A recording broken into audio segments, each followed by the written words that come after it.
It is Wednesday night, so you know what that means. It means AEW Dynamite plus the Wrestling Inc. podcast to follow. I'm just LaBar alongside my partner in crime out on the West Coast from Forbes.com. He is the one, the only Alfred Konuwa. Alfred, good evening to you, sir. Good evening, Justin. It's a great day. The sun is still out here in sunny California, and I'm wearing my third favorite floral shirt. Everything is good here in Alfred Konuwa land. Just the third favorite. Third favorite. It's still in the top five, and it's still, I got quite a few, and so this is up there. But number 3. Power rankings for the floral shirts. I think number 1 would be an orange floral shirt I have. There's number 2 is a yellow one. Then there's this one. And then I got a pink one that I like at number 4. And then rounding out the top 5 is a black floral shirt. It's got a lot of petals and flowers on it. Really pops at night. Ooh, okay. Well, maybe even rivaling AEW's record keeping of rankings. I like this. A little insight into the closet of Alfred Konuwa.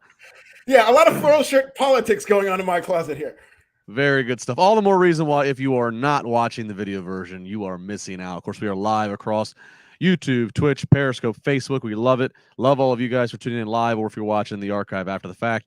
And then, of course, if you like to just live in audio land, nothing wrong with that, too. Sometimes it's easier to carry around. We appreciate it all the way around. Of course, this is Wrestling Inc.'s Wednesday Night Podcast presented by our dear friends at Manscaped. Of course, we're in spring cleaning mode, so we'll talk a little bit about that in just due time. But first, Alfred, let's talk a little bit of the news headlines. All of them on the news headlines, at least, that you can read about at WrestlingInc.com that we're going to touch on, all in the WWE universe before we jump over to AEW tonight. Let's start with a piece of contract news. This dealing with an NXT female talent, Wendy Choo. It has been reported by Fightful Select that she, in fact, signed a contract extension with WWE, NXT specifically, in somewhere in the second half of 2021. No word yet on how many years, but it is for multiple years, which is pretty standard anymore. Choo, she's kind of had a different character. She was part of the mysterious Tian Shi, something I loved in the previous black and gold NXT, and now she's been doing, she's been Karen Q, she's been Sleepy Wendy, but apparently she's been throwing all these different things. Alfred, I guess, handled it well enough in the eyes of management. They appeared to be high on her, according to this report. Absolutely, as they should be. I think she's done a great job with this Wendy Choo character. It's a bit silly and over the top, but I do like the character, and I do like the fact that she's made it work in terms of her in-ring wrestling. And I do think that it is a story that they've kept her, because this is somebody that, if she left NXT, would be very high in demand on the indies and also in AEW. You got to remember, I think this is undercover, but there's kind of like a woman clique where it's Britt Baker, Deonna Purrazzo, Chelsea Green, Karen Q, or Wendy Choo. And I think that she could have easily used those connections to get in AEW. And I think AEW would be more than happy to have her. So I'm glad that she's still with NXT 2.0. I find her to be one of the highlights of a show that at times does struggle, and should be good. Hopefully she gets a world title run. Yeah, I mean, I'll find it entertaining. Everything she's done, I have found entertaining. Again, I love the Tian Sha and the backstory and the mystique her character had. Of course, her character was much. We didn't see much out of her. It was just more. She was more there as a shadow and darkness and what have you, to be mysterious. But yeah, then she's kind of took this 180 of a character that she's been given. Again, it's kind of that classic WWE thing we've always heard them do, which is I kind of toss you something you don't even know really what to make out of, and they say make it work. At least that's what this seems. Unless she's pitched this, I don't know, but this certainly seems like something they just kind of tossed to her, and she has made work. In the words of good old Jim Ross, she's maximized her minutes on television that they've given her. So good news for her, and good news again for depth of the women in the WWE system. As you mentioned, I think probably not too far off from seeing her on Mondays or Fridays. All right, let's move into some top dog news in WWE. Both these next stories involving Roman Reigns. Young Rock, a very popular series that the Dwayne Johnson's got going on. If you have not watched Young Rock, I enjoy it. I don't watch it live every week. Unfortunately, it's one of those ones I get a few weeks behind Alfred, and then I binge for a little bit. But basically, just the premise for anybody who hasn't seen it. The story's being told and narrated by Dwayne Johnson, by The Rock, in the year 2032, I think, is where we're at now. I think the first season of 2024. It's in the future. It's 2032 this year. Yeah, so it's in the future. It's all about him running for office, and he's telling the story of his life. And at the point we're at now, he is just about. It's like we're in like 1995, 1996. Football's not working out. He's get the wrestling bug is bitten him. That's what he's gonna do for his career. And there's a scene where they're watching the Royal Rumble '96 in this latest episode, and his young cousin Joe, who he then shows some graphics are going to be Roman Reigns. Young Joe wants to wrestle with Uncle Dewey, or with Cousin Dewey rather, and Cousin Dewey fires back. The world's not ready for that. That's a match only big enough for WrestleMania. Certainly, you cannot ignore this. This did a huge bit of traffic and buzz across social media in the last 24 hours.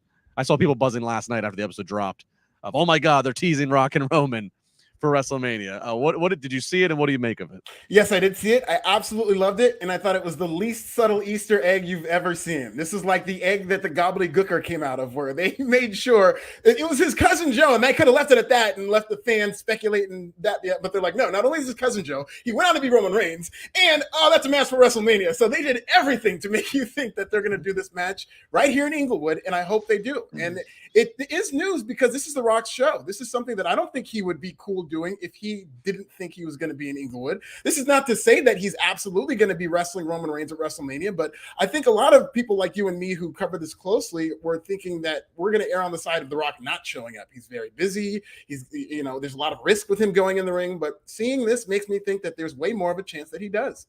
Well, and let's not forget the Vince McMahon factor. He's referencing Roman Reigns, who's Vince's top guy right now. I have a hard time believing that the long-standing relationship in both business and personal that The Rock and Vince has, that The Rock didn't at least phone Vince and say, hey, by the way, this is going to make it into the final cut if you're cool with this. Yeah. And it's interesting because, yeah, you and I and a lot of people, we agree, Mania in Hollywood essentially next year, there's no better place to do it. It's The Rock's town. Again, you need every one of these Manias every year. You got to find a way to top the year before. How do you top Austin having just had that match? And and so Rock and Roman is that's your next big one. But then I hear Raj always harps on this, and you kind of said, oh, Roman's so busy and this and that. I understand the risk factor because the last time The Rock really did come in to do a Mania match in earnest, Mania 29, I believe, he did get injured a little bit with Cena. It did affect some I think promo stuff he had for movies coming up. So I understand that part of it. But whenever Raj goes, oh, he's so busy, they probably can't guarantee that it's going to happen 12 months from now. Maybe they just do it at SummerSlam.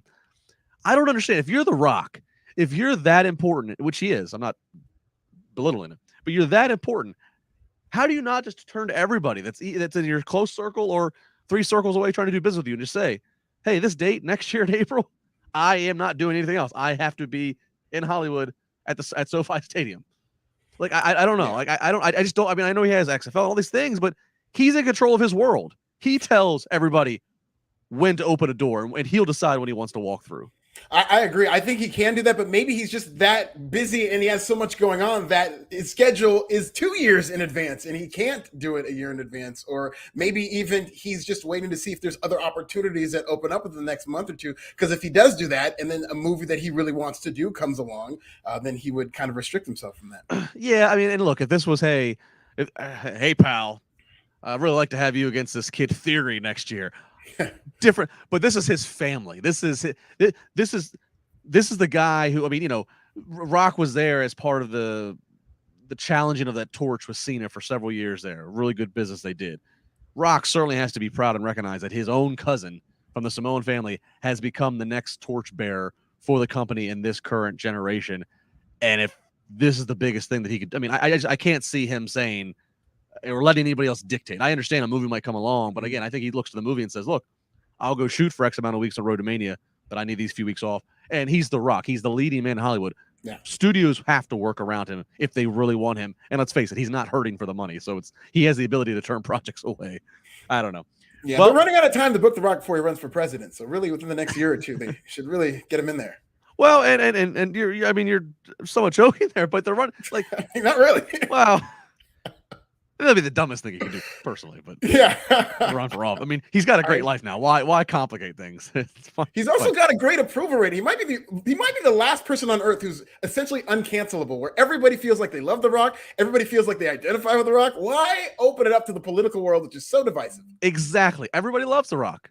Really, I've never met you like The Rock, whether you're a wrestling fan, not a wrestling fan. Whether you're black, whether you're white, whether you're Republican, whether you're Democrat. People love The Rock because nobody actually knows what party line he's on. Nobody knows what he would do about the invasion of Ukraine. No, that's the beauty part of it is you don't know. You can just, in your mind, figure, oh, this guy's the greatest. He must side with me and whatever your personal views are. And that's a great situation to be in. Don't muddy that water and actually have to declare something on a political stage. But I think also with The Rock, seriously, I think you might look at it as there's only so much time with Roman Reigns. Now, Roman's going to be, I think, 37 next month. Rock's going to be 50 next month. The greatest looking 50-year-old ever. But Roman, they have this beautiful streak with him.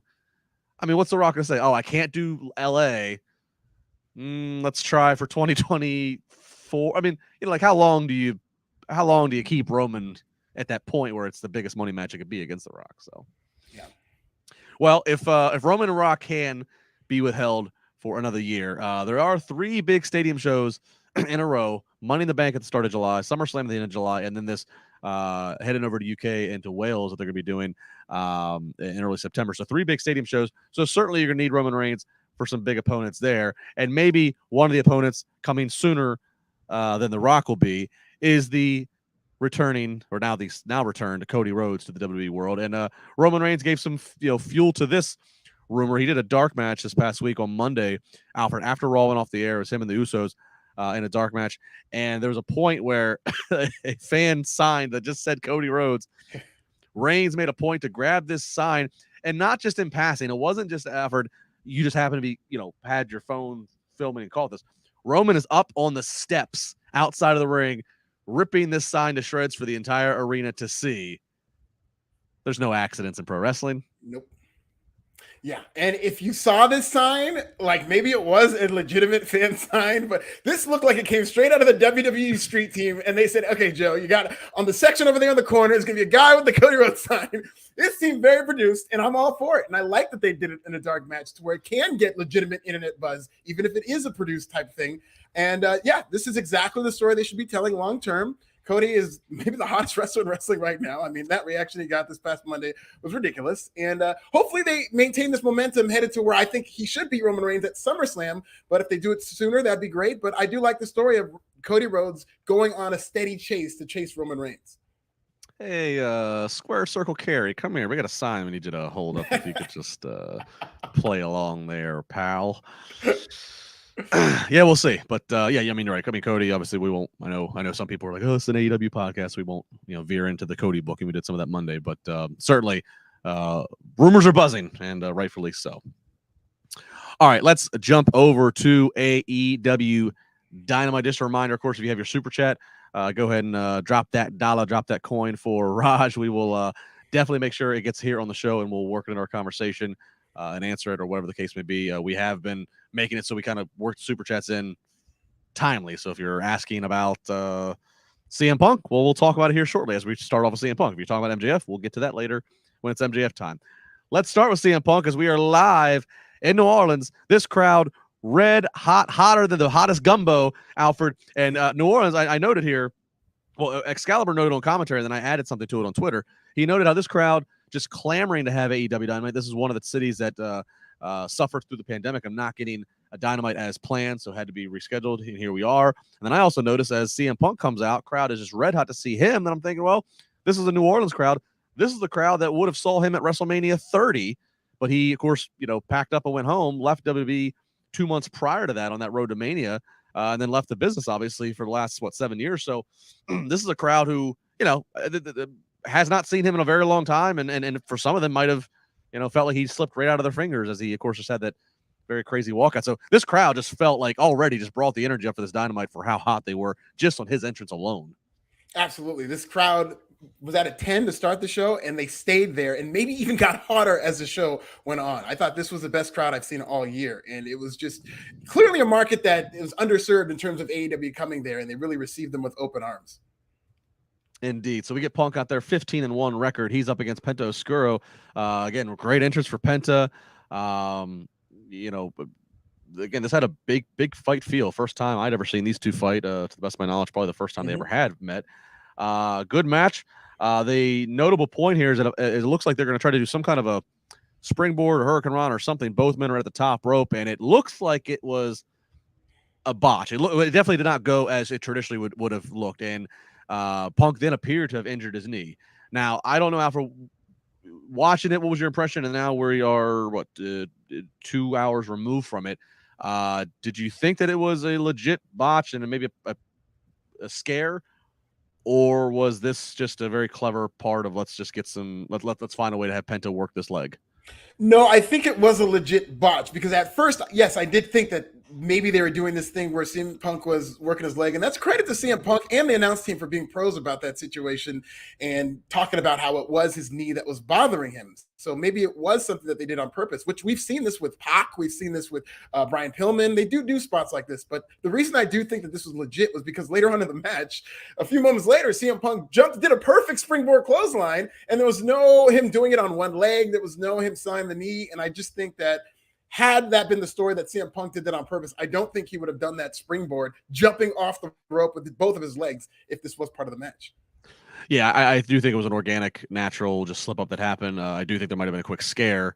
And it certainly seemed like the referee was trying to. And mind you, folks, Penta doesn't really speak much English. That's a shoot. So I don't know if referee Bryce Remsburg does. So I'm sure I was trying to watch there what the communication signals were of like, hey, we're not back on yet. Let's just so. But I think any which way, it was well done. The fact they were able to continue, and then at that point, if you're Punk, hobble around a little bit on it, get some sympathy for it. People don't know now what's real, what's not. So overall, very entertaining match. Penta did have some life here, though. He got caught in the Anaconda Vice by Punk. He did reach the ropes. He later would then block and counter the GTS, but that would not be enough, as Punk would eventually hit the GTS on him for the win. So number 4 versus number 5. They made a big deal about this being, significant for the implications of the power rankings, and whoever wins this will be watching closely to Rampage, to the world title match between Page and Cole. So Punk wins it, no surprise. I gotta think maybe we even see an appearance this Friday from him, just watching from afar. Sure. Yeah, he might be either next or I could see them watching from the backstage or something like that. But they're definitely putting Punk on track to win that title. Yeah, well, he's definitely on track for the challenge of it, and then I think him winning it's one of those things, one of those triggers you got to pull while you have it. Mm-hmm. So we'll see how everything plays out. Again, Rampage for you AEW fans. If you did not hear it for 50 times tonight, Rampage has a special start time this Friday, 7:00. And again, I dare you, Tony Khan, make the title change happen on Rampage. Put your money where your Friday night mouth is. Let's do it. I'm here for it, man. I'm here for it as well.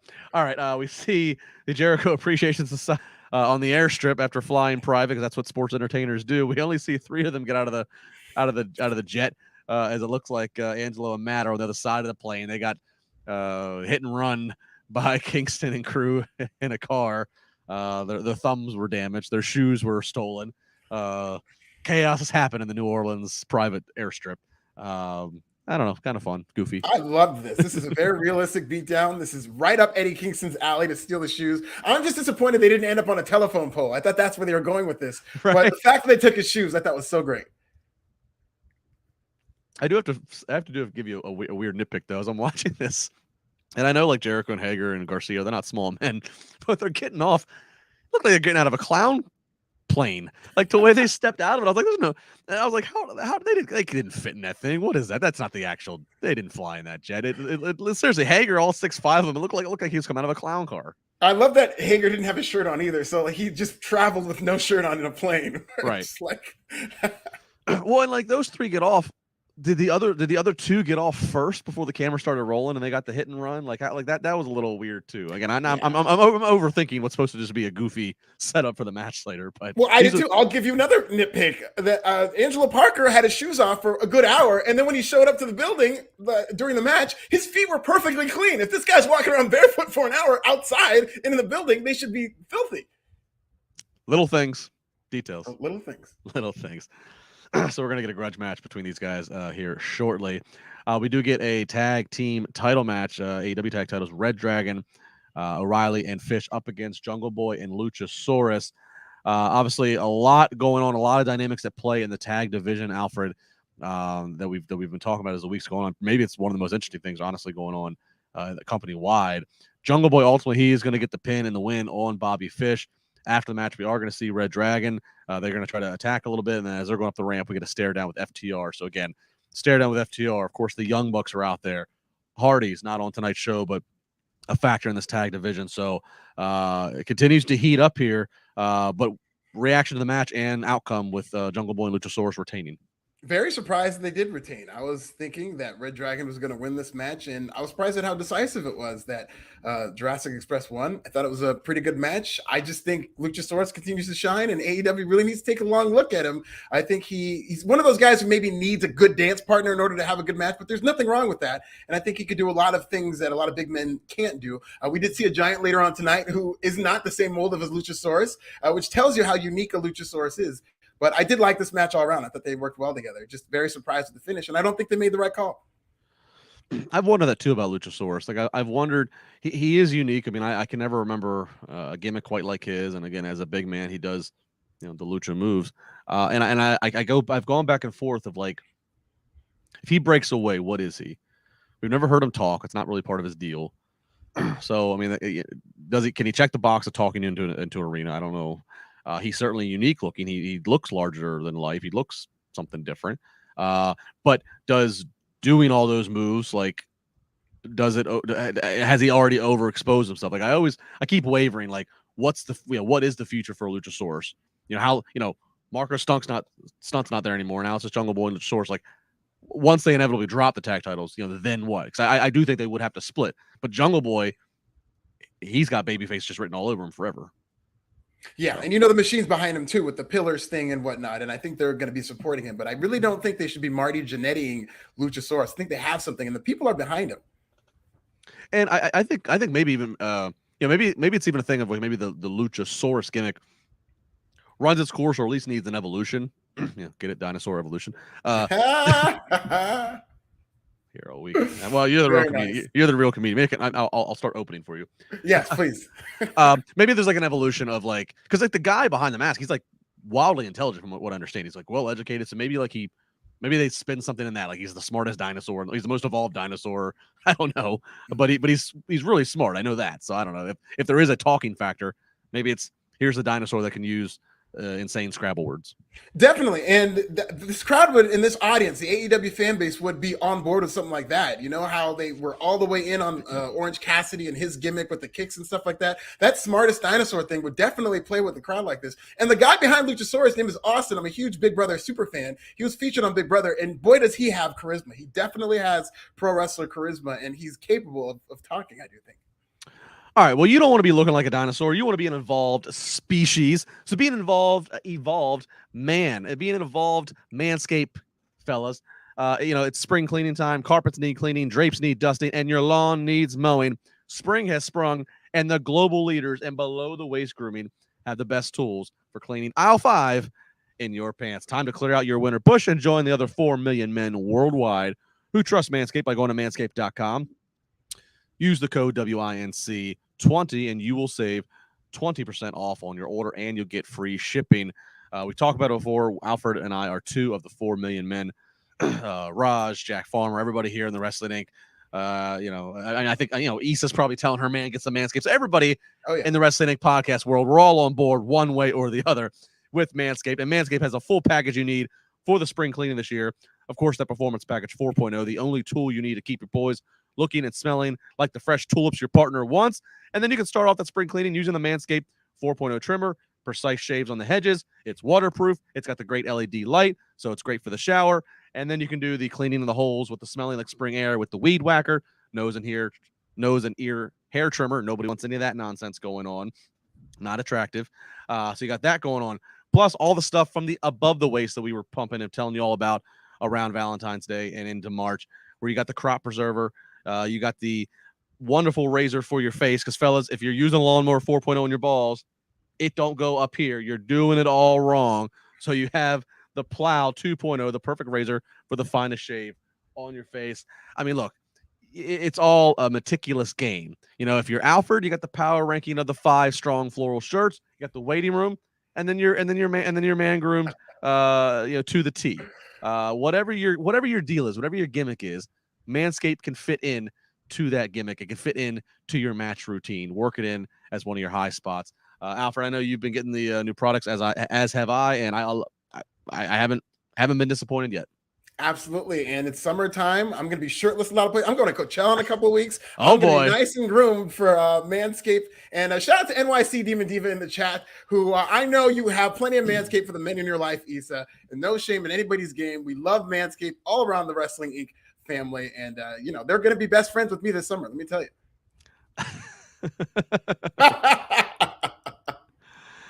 She's there. All right. Again, go to manscaped.com, manscaped.com. If you're not looking at the screen right now, manscaped.com, put in the code WINC20 and you will save 20% plus get that free shipping. So again, big thanks to Manscaped as always, as they've been riding with us for a very long time on this podcast. We appreciate it very much. Man, whatever you're into, Issa. We're not telling your secrets.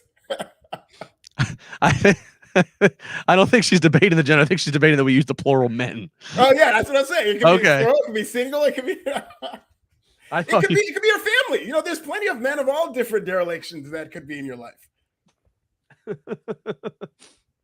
The only dude in my life is a dog, and he's green.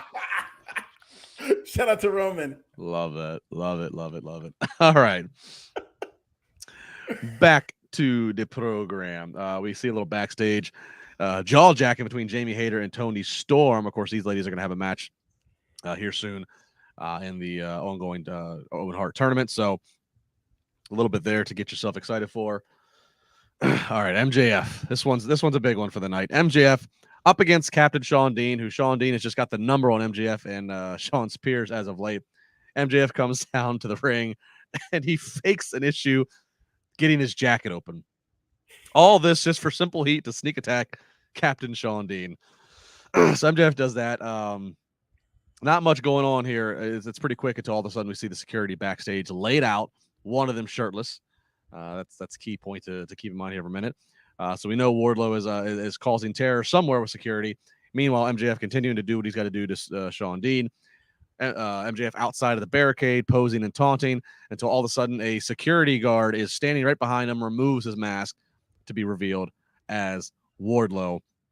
And MJF moves quite fast. Wardlow chasing him down until just a barrage of security coming out. Wardlow just taking out he takes out 15, 20 security guards before they finally dogpile on him. But ultimately, MJF gets counted out. He tries to triple the ref's pay, not to count the 10. Remsburg doesn't need the money. They count the 10. So Shawn Dean gets another victory over MJF. And then we see Wardlow get shuffled to the back. He continues to plow out security, grabs a camera and says, "I will not stop until I get my hands on you, MJF. You will release me from the contract." We're going to learn more about the contract here in a second, but reaction to another MJF segment trying to elude the man with war in his name. Absolutely love this. More old school type heat for MJF with the jacket thing. I watch a lot of world-class championship wrestling, and I can't remember who it was. It might have been Jimmy Valiant, but I did see somebody do this in like an old school type of wrestling setting. And so I'm sure MJF, who's a student of the game, loves that old school heel type stuff, studied that. So I did like this, and I liked everything about this. I even like the story they're telling with Shawn Dean, where he's quietly been undefeated against the Pinnacle. So we need a match between MJF and Shawn Dean, but like an actual full-blown match where people would fall for the near falls, because if that's a story they're telling, that Shawn Dean, even though it is on technicalities, keeps beating the Pinnacle, people will believe that, hey, maybe he rolls up MJF and actually does win, and I'd be here for it if he did. But the match like that against Shawn Dean would have heat at this point. Yeah, I agree with that, and I think this is fun. Shawn Dean, for those who don't know, in addition to being obviously a wrestler, he works in the office of the AEW. He helps coordinate. He helps coordinate with, I think, extras they use, helps coordinate and is involved in their community outreach and when they're hitting the streets in the different towns. So kind of a guy that's much more than just these quick matches that we're seeing. So I don't know, it just feels good to see him. This is a good utilization of smaller bit players. I like this, and yeah, it's very old school. The MJF jacket thing, yeah, that's an old school thing. It's a, you said student of the game, and it is. And for fans who often hear that get thrown around, oh, what's a student of the game really mean? Well, besides just studying in the obvious context, the brilliant thing about being a student of the game, if you're a guy like MJF, is that if you watch things that are old enough, if you watch things that aren't, that are old enough, whether it's 25, 30, 35 years, a lot of that stuff just isn't done anymore. So if you can find little things that you can apply to your character, it looks brand new, especially to an audience like an AEW audience. So this was a great little touch there. And Wardlow MJF, the money's there. We then see MJF later backstage. He brings in Smart Mark, and the contract basically says that he can book Wardlow whenever he wants. So in order to slaughter the greedy pig that is Wardlow, he needs a butcher. Enter Butcher. Not who I thought he would pick. Not at all. This isn't the first time that they built something up, and then when the payoff came, you're just like, wait, what? Because Butcher hasn't been on TV, and if you're talking about Wardlow, who's been built up like a monster, they've done a great job, even in the past couple of weeks, having him just run through security. So you would think he'd get somebody threatening, and I'm not saying Butcher isn't threatening. It's just he's not somebody who's been really pushed as all that big of a threat. Like, this would have been a spot where maybe Miro could have come back or something like that. Although I wouldn't want them to just feed him the Wardlow. But you were thinking, based on the way MJF built this up, it was going to be somebody who fans maybe were seeing in the past month or so. Yeah, I agree. This, from a physical standpoint, side by side, good threat. Butcher's a big guy, comparable to Wardlow. But you're right. All the things you just said, that was all that was going through my head. And it's a stretch because it's so far ago. But, technically, MJF was, I believe, the bankroller who brought Butcher and Blade into AEW in the first place. So, I mean, if they really wanted to stretch on that, I guess you could go back to that a couple years ago. But yeah, this kind of a surprising pick of like, you got this guy who's ready to kill you, and you're going to pick a guy who I can't remember the last time won a singles match. Exactly. So in the AEW universe, this was not much of a threat. No, but gets Wardlow in the ring as they're in Pittsburgh here next week. So all to be interesting to see the first time we have Wardlow now in a match, in a sanctioned match, knowing MJF is in the building. What's going to happen there? Get a very creepy, very well done Malakai Black promo. I love Malakai Black. I love this whole vibe. I'm into the magic. I'm into the smoke and mirrors. It just feels like it's been falling off. When was the last time we saw him on Dynamite? Yeah, I think they definitely dropped the ball, not only with Malakai Black, but this stable. I think this should be a stable to help propel him to the main event. I thought that when he had that feud with Cody, I thought they should have just run with him. And whatever plans they had, there should have been a guy kind of challenging at the top of AEW. He brings something very special. And I do think that they've very much cooled him off. I jumped in on the promo about probably I know I jumped in probably at least 15 seconds in. He was directing it towards Pac. Is that who he's still directing his I think so, yeah. Anger to? Okay. That's what I got from this. All right. So we'll see where we're going with that. All right, we get our 6-man tag match. Daniel Garcia, Jake Hager, and Chris Jericho up against Kingston, Santana, and Ortiz. This is just kind of an all-out brawl and fight. At one point, we do see the other two guys, Angelo and Matt, from the Jericho Appreciation Society. At the end of the day, though, he's going to use that bat Floyd, hit Kingston over the back, and Daniel Garcia is going to get the pinfall victory, and then it's just more 5-on-3. Really kind of, again, hammer home the narrative here, 5-on-3, 5-on-3. The Kingston and Santana Ortiz, they need two more if they're going to stand a chance to take down the Jericho Appreciation Society. I don't know who those two would be, though. Me neither. I'm very interesting.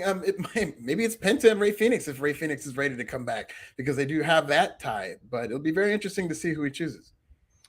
Yeah, but that they keep going back to this of the numbers game, and I'm like, I can't. I was doing the same thing. I'm like, well, who's two guys that, like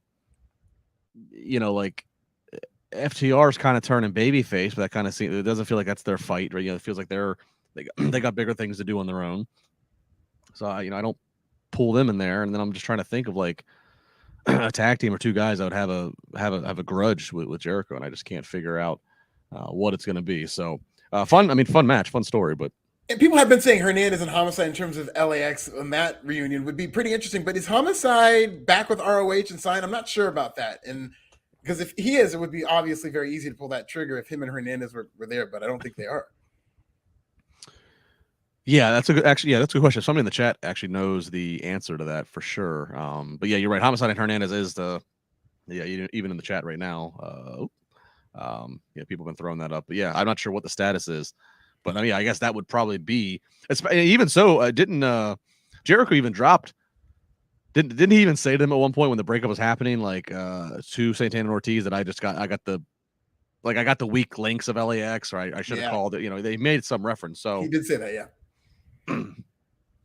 So we'll see what's going on there. Wayne says they left Impact. Edwards saying Hernandez is a free agent. Yeah. So, all right. Thank you, guys. Hojo to go Blinsky. Homicide is the champ. in NWA. All right, so yeah, we'll see what's gonna be, but that seems like that's what they're hammering home here. 5-1-3. Gotta bring a few more guys to even this up. All right, we mentioned Alex Marvez with MJF backstage.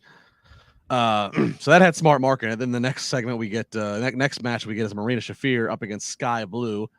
Smart Mark is 3 segments in a row. He gets that one with the contract. He's backstage and standing with Jade, who's he's taking notes as Jade is checking her Instagram or whatever. And then he's going to be in the next segment, which we'll get to. So that's why he's Smart Mark. He knows how to get himself over, brother. He found a way to get himself in. This is Marina Shafir just dominating Sky Blue. Of course, reminding you that Shafir and Jade have a match coming soon. I don't think they've yet said the date of when it's going to be. It's not. Yeah, I actually thought it was tonight. Maybe I just missed something, but yeah, I kind of did too.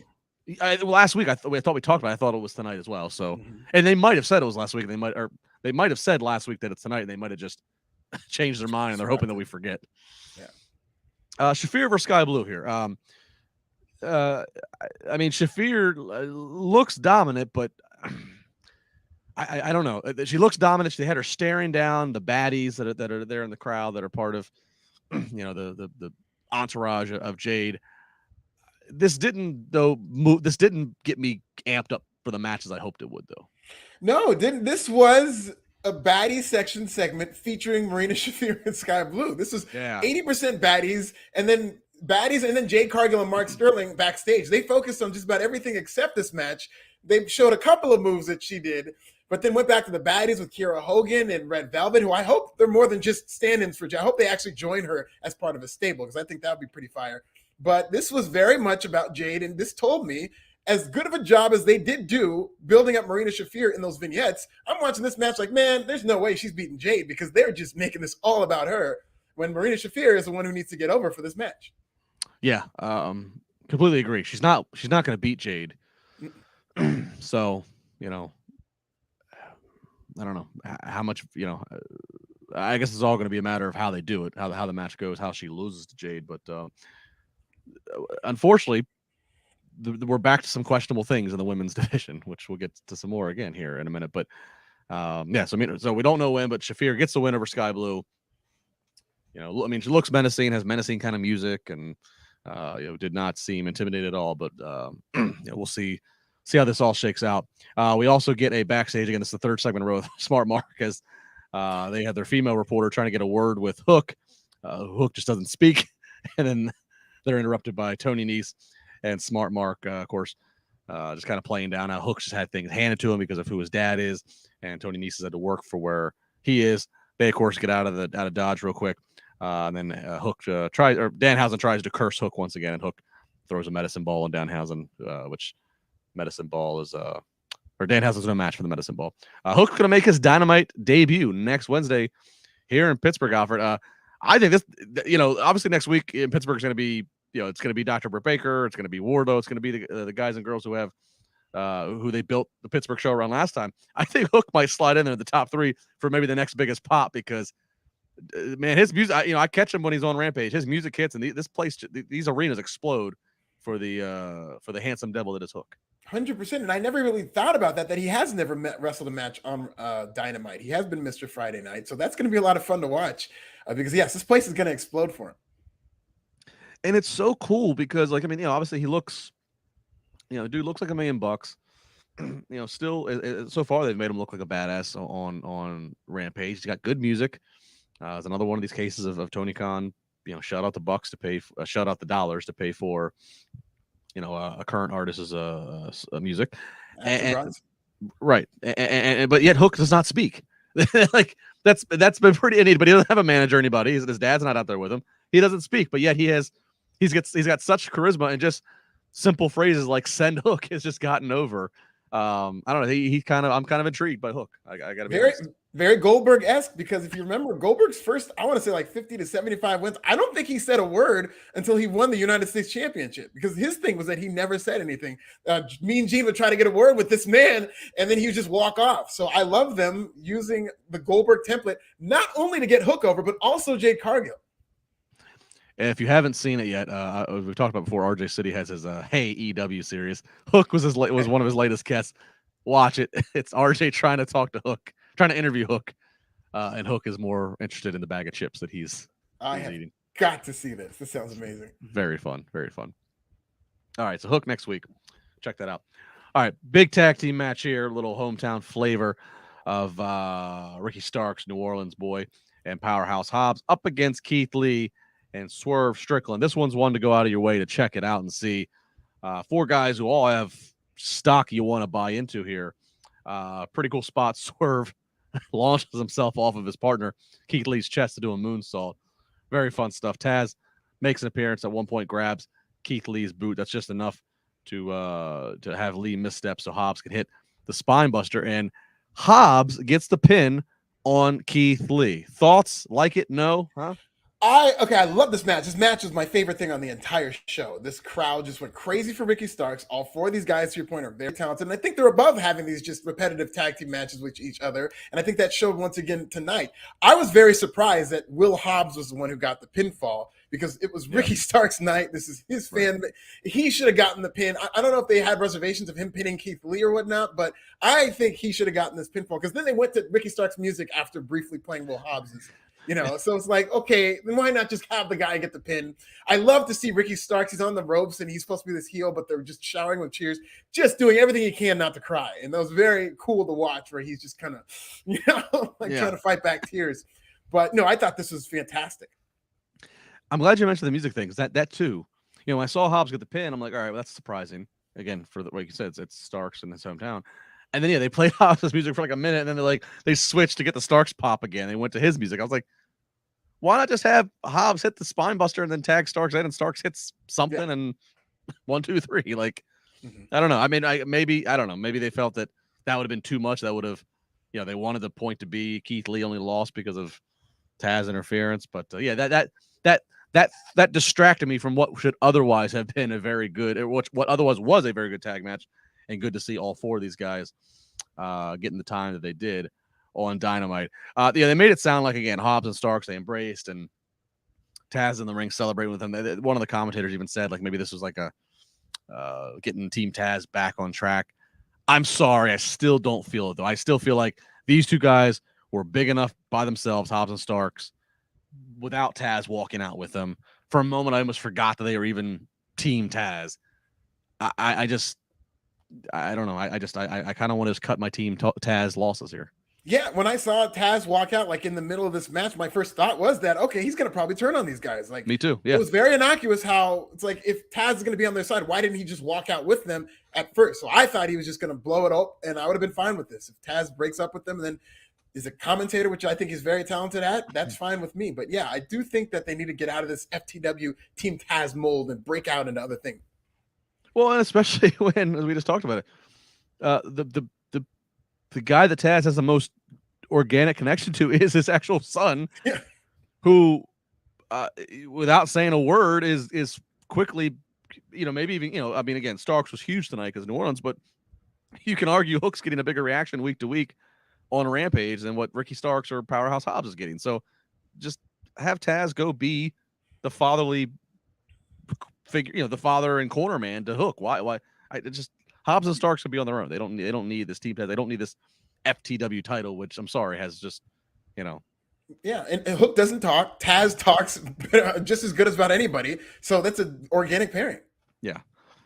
Like you said, when he came out, I thought, oh, for sure he's turning. Who who's he gonna?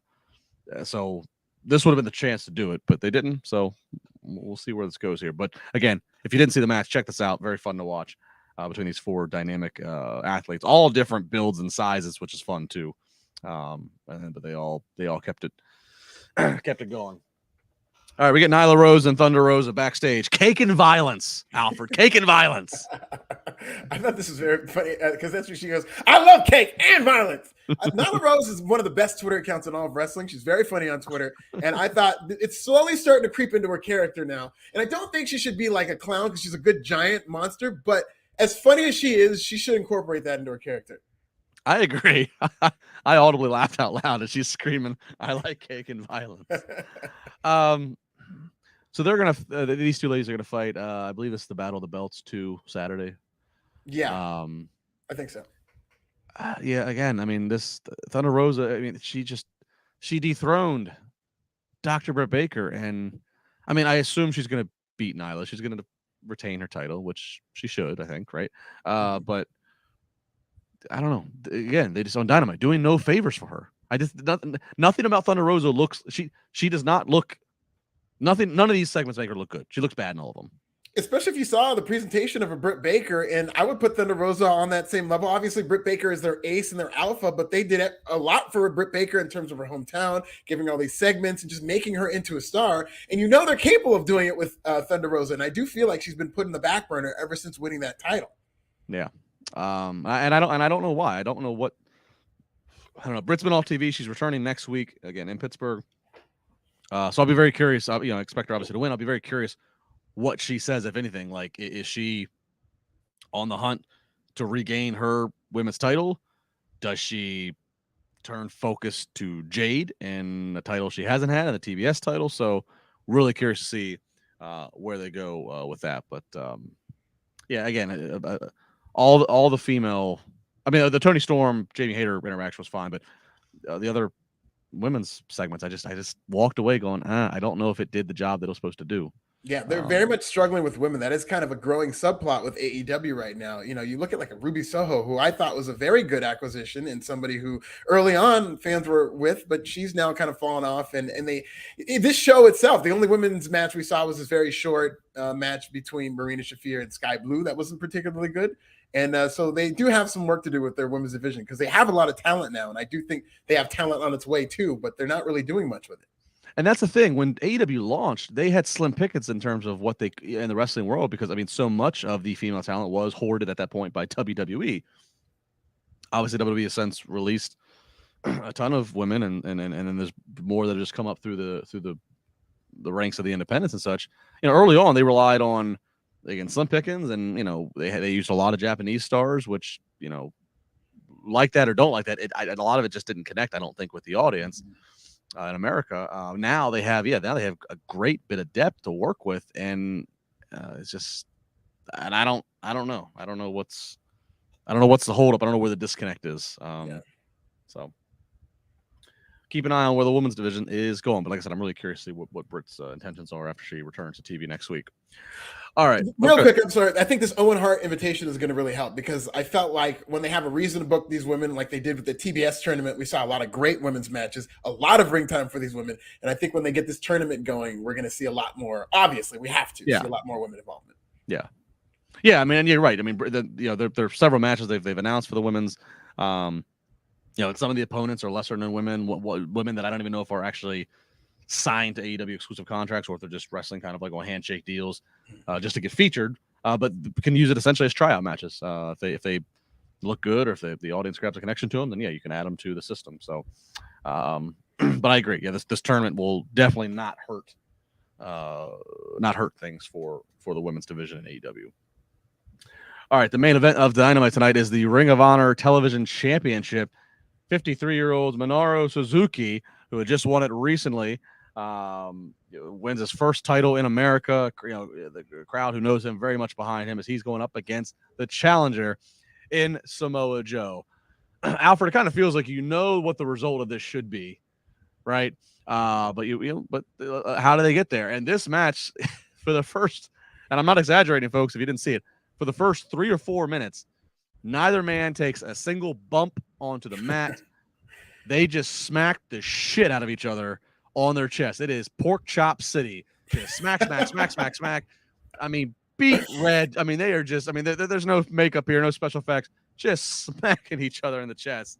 No Ric Flair woos. We're beyond that. This is just, you're not wooing because you're staying silent just so you can hear the sound of flesh smacking each other. This was a unique approach. Yeah, put this match together. 100%. This is exactly what I expected, though. This was pure testosterone and just chopping and violence. This is exactly how I expected this match to go. But they really went in on the chops early on.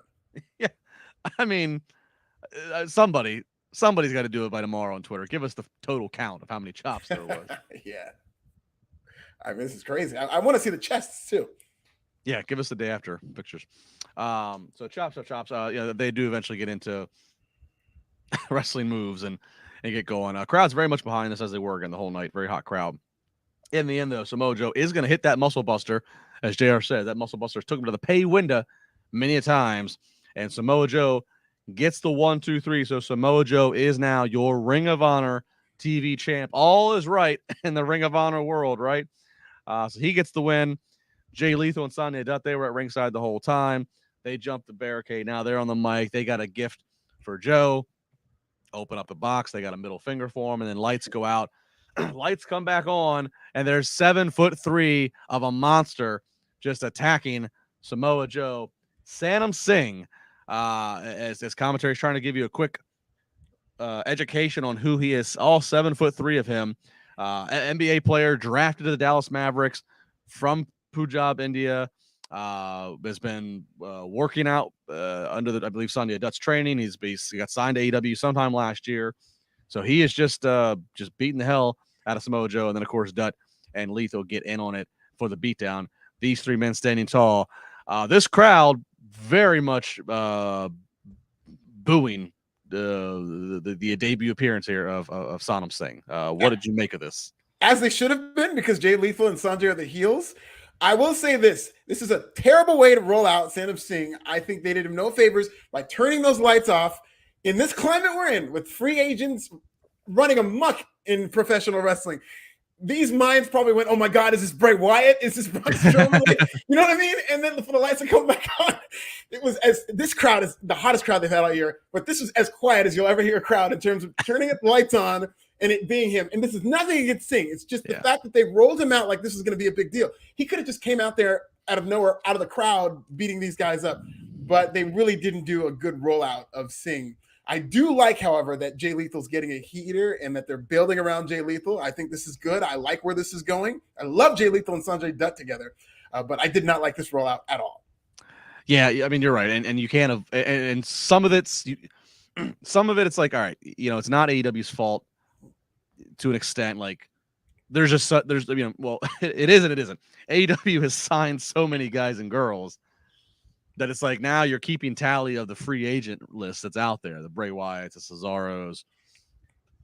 Like, you're like, all right, well, because of AEW's track record, you can't help but just assume in fantasy book that these top free agents are going to show up. So yeah, lights go out, for that 5 seconds or whatever it is, your fantasy booking's in warp speed, and then they come back on, and well, who the hell is this guy?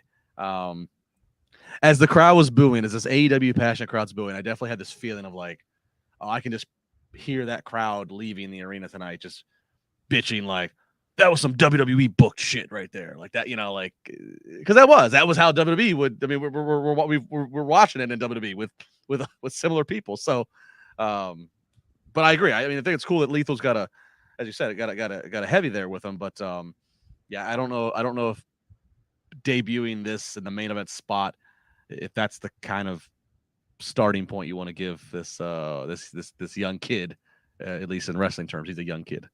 Yeah, and this was, I mean, it sucks that it appeared at the end because people, to your point, are going to walk away disappointed, but they shouldn't be disappointed in the show. If you saw the body of the show, it was very good. Pay-per-view feel. Tony Khan had said going in on Busted Open that there's not going to be a lot of promos. It's going to mimic a pay-per-view, and I feel like it did. I feel like this delivered.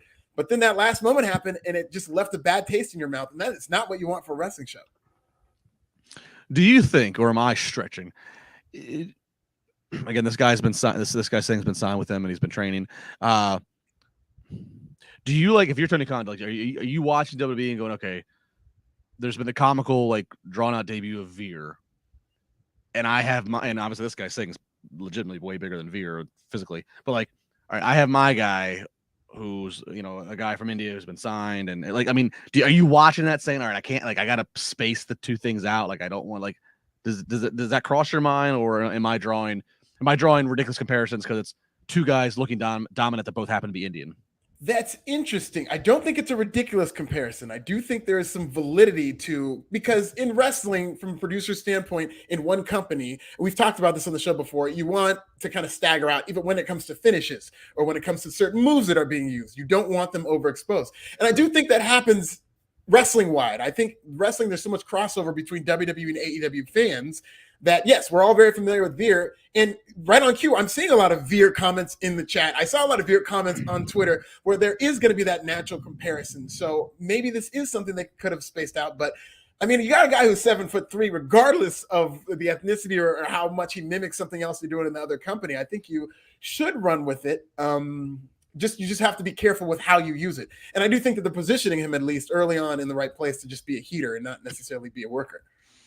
Yeah, and you can look up Singh if you want. Again, his first name is spelled Satnam, last name Singh Singh. You can't. He's got a whole Wikipedia page. Again, drafted the Mavericks 2015. Went to high school at IMG Academy. If you follow. I mean, IMG Academy is the creme de la creme of high school athletics.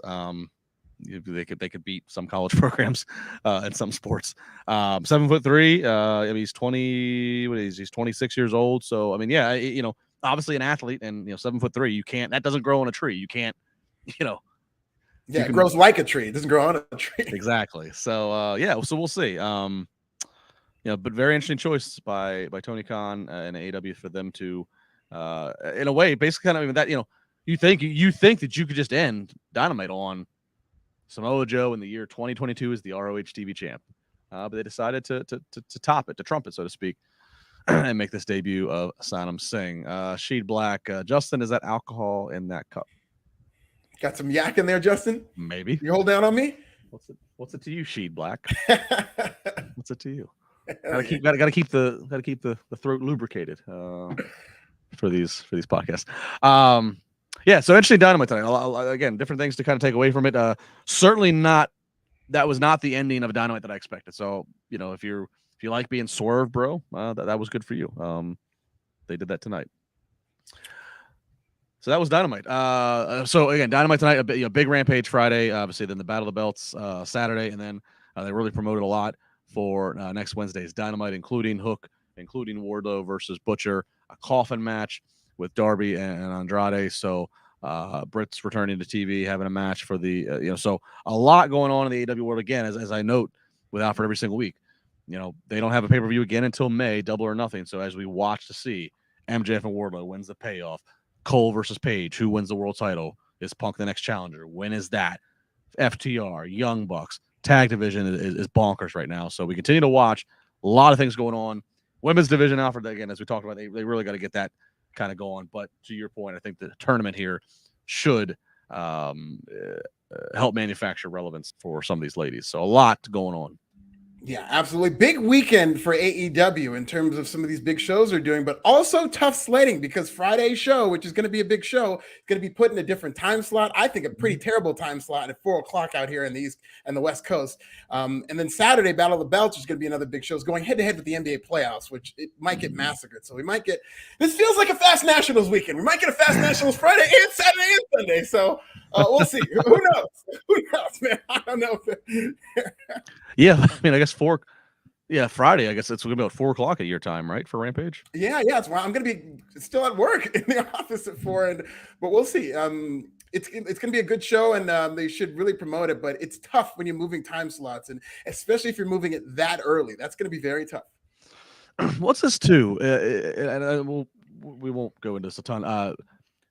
Is there a merger going on that I've missed that's getting ready to happen that I've seen people talk about? There's a TV merger that people that are speculating could this harm AEW. Is Turner merging with somebody? It's a Discovery, Warner merger in Discovery, and yes, this is something that we're going to keep an eye on for the next year. It's going to be a huge story, and because nobody knows anything yet. Nobody knows what executives are going to come in and who's going to get their heads rolled and what these new executives are going to think about wrestling. Wrestling is a very unique beast. And even though it does draw a lot of ratings, there are people in television who hate wrestling. They hate the idea of it. They don't care that it draws viewership. They don't want to be associated with it. And you never know if somebody like that could come into AEW. So it'll be very interesting. They have Warner Media when AEW started. They had a lot of people in AEW's corner who not only loved wrestling, but wanted AEW to succeed and put them in positions to succeed. That's part of why Rampage or Dynamite moved to TBS, where they get this great lead in with Big Bang Theory. But if somebody new comes in as part of this merger and they say, this freaking dumb wrestling thing, I don't want this on my TV, then I'm not saying they're going to axe AEW and AEW is going to die, but it could be very tough for them. Yeah, I mean, obviously, AOL Time Warner merger, that's the story of essentially what killed WCW. So it's okay. Thank you. I missed the meat of it, but I kept seeing something of a merger going on. I was like, all right, what am I missing? But yeah, but everything you said, that's it's great if you have an executive that's in your corner.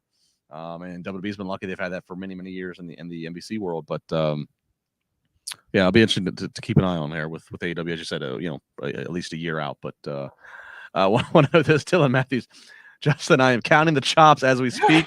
And I kid you not, I am 2 minutes in and I am already at 50 chops. Yes. I love it, Dylan. Well, Dylan, keep on counting.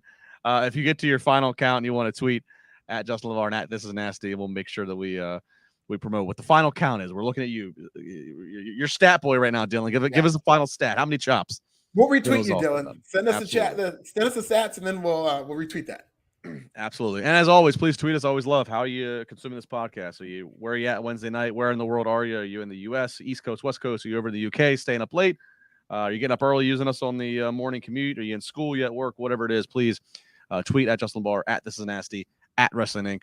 Love to hear it. We really appreciate all the support. Like, comment, share, do all the great things. Alfred, what's coming up on Forbes? Well, follow Forbes for content in terms of coverage of tonight's Dynamite and also this weekend in terms of the events that we got going on. And then new pro wrestling bit is up right now based on Tony Khan's bot comments, which I do think are kind of legitimate. It's just he hasn't really endeared himself the way he's done it. But a lot of fun going on in Alfred Konuwa. And I forgot to mention this. Yes, next week in Dynamite in Pittsburgh, Tony Khan has another huge announcement. Woo! And we'll close with Peter. He says, Tony Khan with another major announcement. Probably a group of bots will hijack the show and stop them. There it is. Oh, I can't wait. There it is. I'm going to say the same thing I said on Monday when we talk about the story. Don't you have enough things to do to be worried about this? Exactly. Come on. He really shouldn't have been public about this. If this is behind the scenes, that's one thing, but he really shouldn't have been public about this. Don't let the bots live in your head. Come on. Yes. Come on now. All right, that's going to do it for Alfred.